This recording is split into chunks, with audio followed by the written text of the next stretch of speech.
This isn't going to be a very long video today, but I just wanted to let you know that they are hiding more from you now than they ever have about this situation with Ebola. It is in the United States. They cannot identify it in a way that is going to help them. People are testing clean, and then a year later they are infecting other people.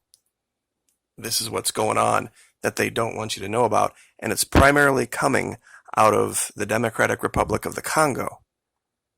Now, here's the thing that most people don't understand about this. This is a map of the airports, all of the airports that screened for it. That's right. JFK, EWR, IAD, Atlanta, and Chicago. That's it. Those are all of the airports that screened for it. And this article here is from May 20, 2019. UN Health Chief warns of very high risk of Ebola spread. Geneva, AP.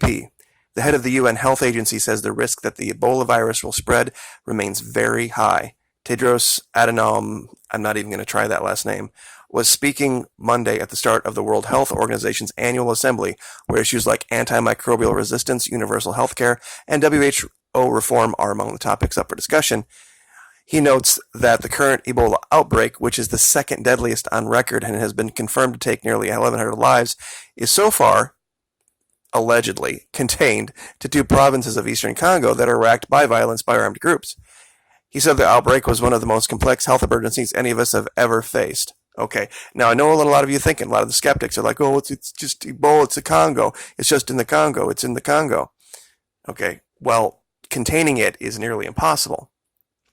And there's a secondary effect of all of these restrictions on immigration that a lot of people are not seeing. Okay, this was numbers from the last time it was here. So don't think that even then when they said it was just contained to Africa, it came here. And here's the article that I was talking about before, where a woman spreads Ebola virus 1 year after infection and having been declared Ebola free. And she was from Liberia. So this is the problem. They have the initial incubation, then they have a secondary incubation that they're not telling people about. So there's a lot of very bad, very dated information out there. Now, for those of you that don't know, the dangerous virus gets its name from the Ebola River. Believe it or not, there's a river named Ebola. Ebola in the Democratic Republic of the Congo. Now, this was back in 1976 when they first discovered this. But here's what I was talking about with this secondary effect of the restrictions on immigration. Okay, the U.S. has slashed its refugee intake. You think, wow, great, fantastic, wonderful.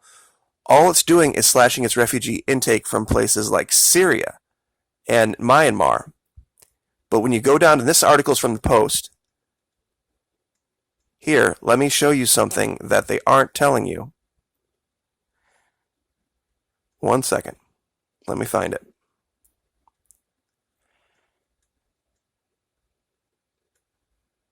Okay, this page is being hard to load here. Give me 1 second. There's a very important part here where they talk about how immigration from the Democratic Republic of the Congo is actually up.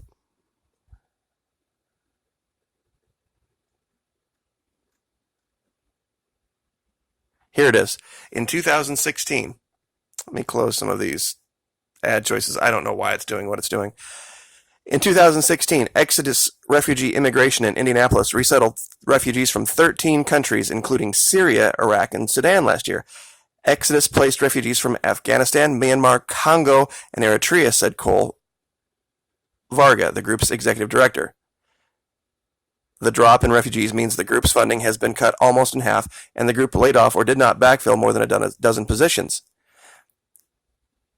Now, what ties it into this article is this Albany article. This is from New York, and this is where this is getting reported, but it's not being reported in a way that it's hitting the national headlines. That there are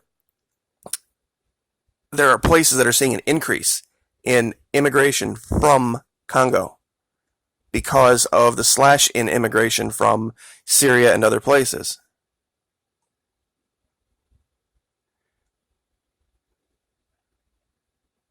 Okay, more than 4,200 refugees have been resettled in Albany since 2005, although numbers dropped when the president lowered the ceiling this past year. More than 100 have arrived since October.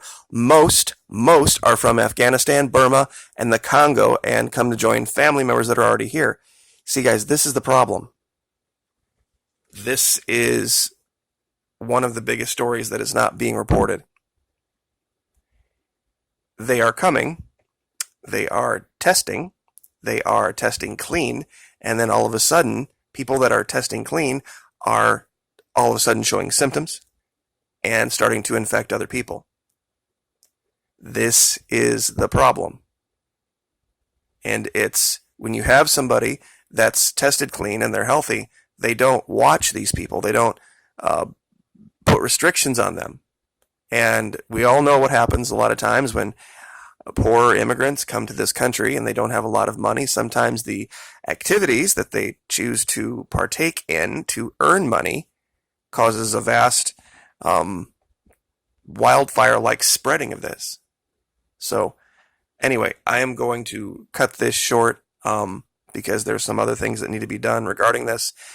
So anyway, just like, share, subscribe, and in this case, share mostly, because people need to know that this is happening and they need to start taking precautions. So anyway, like, share, subscribe.